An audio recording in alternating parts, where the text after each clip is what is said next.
sufficient time for all presenters, as well as engagement with other speakers and participants. In order to assist the speakers in keeping their time, a timing device has been installed on the podium which functions as follows. A green light will be activated when the presentation begins, a yellow light will be activated at 14 minutes, and a red light will be activated when the time limit has elapsed, at which point the speakers should conclude their remarks. I apologize in advance if I have to interrupt speakers, but I wish that it will not come to that with your kind consideration. I hope all presenters will understand the need to be disciplined and for the presiding officer to be rigorous so as to allow everyone to speak.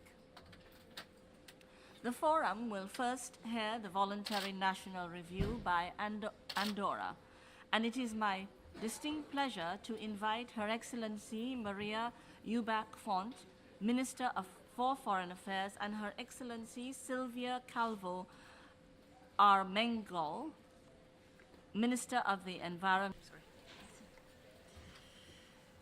Merci Madame la Présidente, Excellences, Mesdames et Messieurs. C'est un honneur et un plaisir pour la Principauté d'Andorre de présenter ce premier examen volontaire national sur la mise en œuvre des objectifs de développement durable. La société andorrane est très impliquée dans la réalisation de l'agenda 2030. Ce rapport initial représente un véritable point de départ qui montre l'engagement totalement partagé par le gouvernement, les institutions et l'ensemble de la société andorrane, ce qui explique la présence aujourd'hui, à mes côtés, de Madame Sylvia Calvo, ministre de l'Environnement, de l'Agriculture et du Développement durable, et de Monsieur Jaume Esteve, président de la Fédération andorrane de montagne. À cet égard, plusieurs actions ont été réalisées. D'une part, le gouvernement andorran a mené depuis 2015 un travail de sensibilisation auprès de la société civile et de l'administration publique pour l'accomplissement de l'agenda.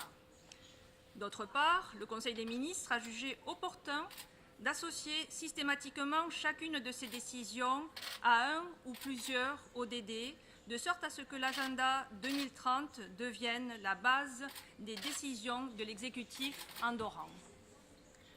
Comme vous pouvez le constater sur le graphique, ce travail nous a permis d'évaluer la conformité des politiques nationales aux indicateurs définis par les Nations Unies et a facilité grandement la rédaction de ce rapport.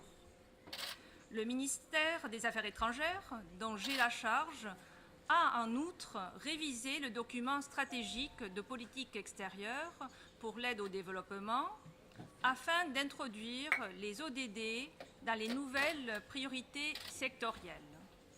Il s'en est suivi un travail de diffusion auprès de la société civile afin d'expliquer ces nouveaux objectifs. Nos trois priorités sectorielles sont l'éducation, les groupes vulnérables et la protection de l'environnement.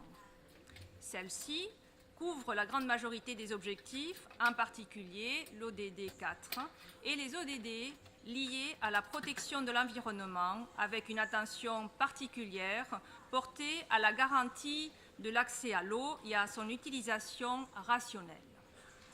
Mesdames et Messieurs, la décision de nous soumettre volontairement à un examen national de la mise en œuvre des ODD en 2018 était la suite logique de ces actions engagées par les institutions andorranes, par la société civile et par le secteur privé. Le processus de préparation du rapport a par ailleurs été particulièrement ouvert, participatif, transparent, ainsi que d'une grande qualité technique. En effet, nous pensons qu'une véritable appropriation des ODD n'est envisageable qu'avec une pleine participation de la société andorrane.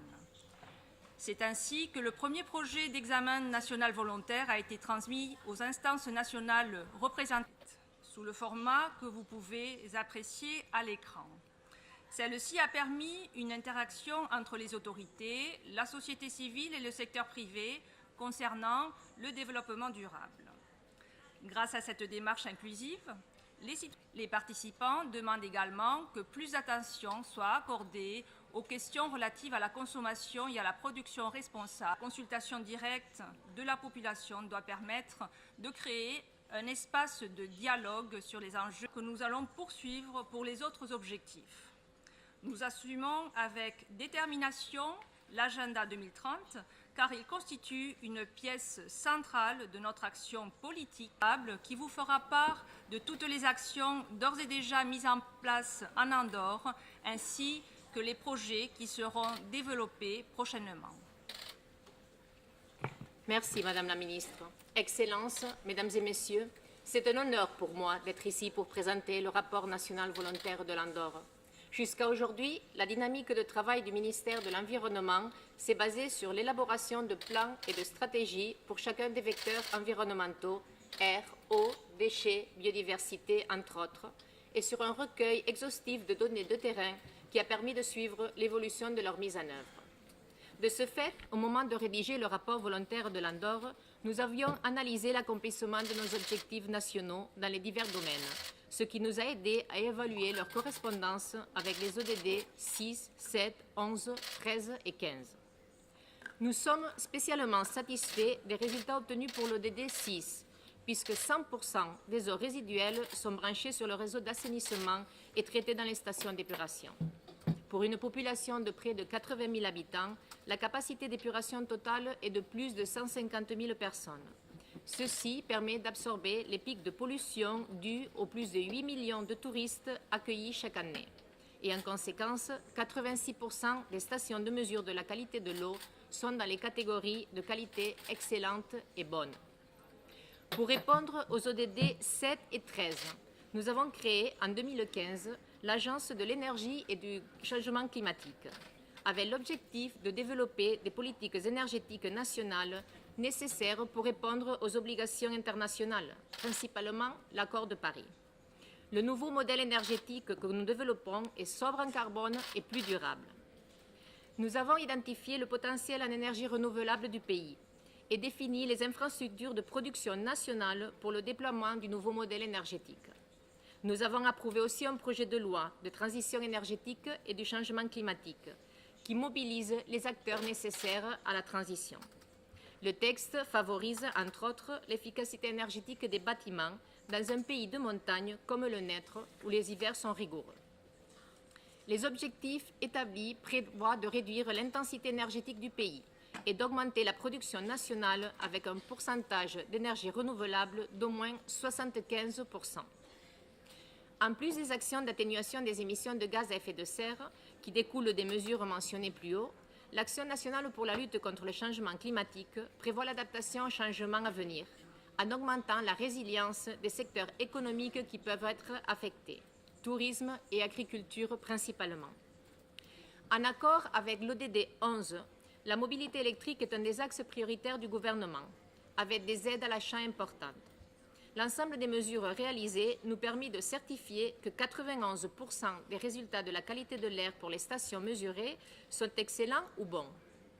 Afin d'assurer l'accès de tous à des espaces verts et des espaces publics sûrs, nous travaillons à la construction d'une trame verte constituée d'un réseau d'itinéraires de grand intérêt paysager, culturel, environnemental qui permet de relier à pied les centres urbains avec les zones naturelles et rurales. Cette proximité du milieu naturel assure aux habitants une connexion particulière avec la nature, qui facilite la sensibilité envers les objectifs et les initiatives pour un développement durable.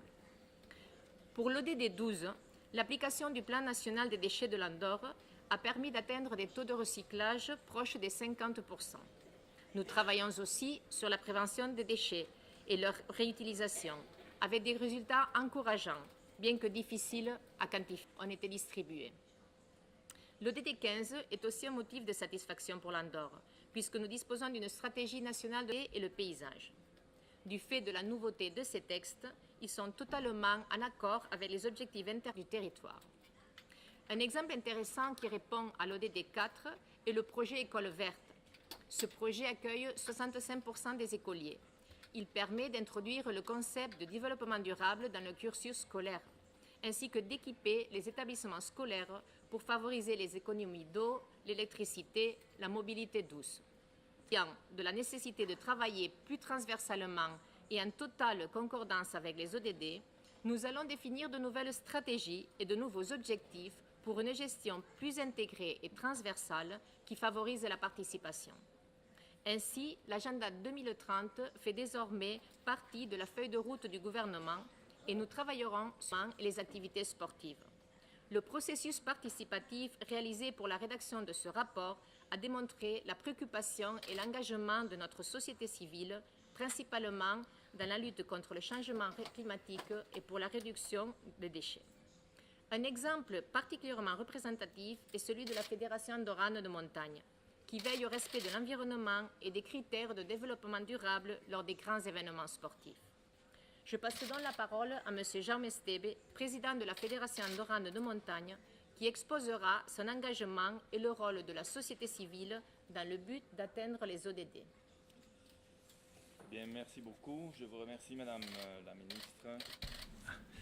Donc, je vous remercie, Madame la Ministre, Mesdames et Messieurs. Je m'adresse à vous en tant que président de la Fédération andorrane de montagne, ainsi que du comité d'organisation de la Font Blanca, qui est une épreuve de Coupe du monde de ski alpinisme. L'origine du ski de randonnée en Andorre remonte au début du XXe siècle, mais ce n'est que vers les années 70 que les premières compétitions officielles ont lieu.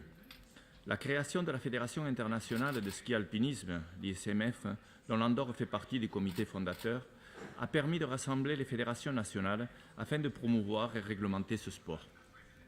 La Font Blanca en est à sa 14e édition internationale et est considérée aujourd'hui comme une classique du circuit mondial.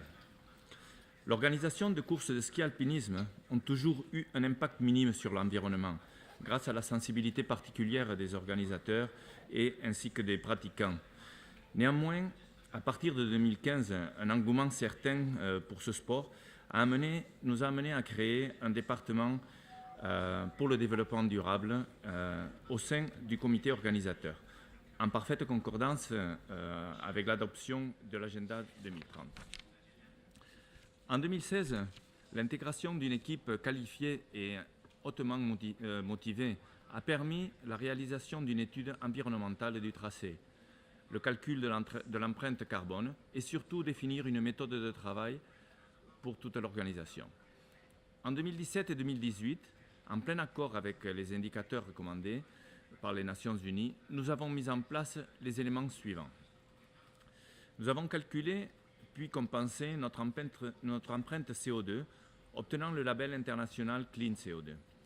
Nous avons créé notre projet Zéro déchet, qui se penche particulièrement sur la prévention de résidus plastiques en les éliminant complètement tout au long de la course et spécialement au niveau des ravitaillements et du catering. Nous avons également mis en place un suivi et contrôle de la bonne gestion des résidus produits grâce à un ramassage sélectif et son recyclage postérieur. Nous avons réduit le matériel fongible sur les tracés tout en réalisant des contrôles pré- et post-compétition. Nous insistons sur la formation des bénévoles afin d'intégrer tous les concepts de durabilité dans leurs tâches et les sensibiliser au partage de véhicules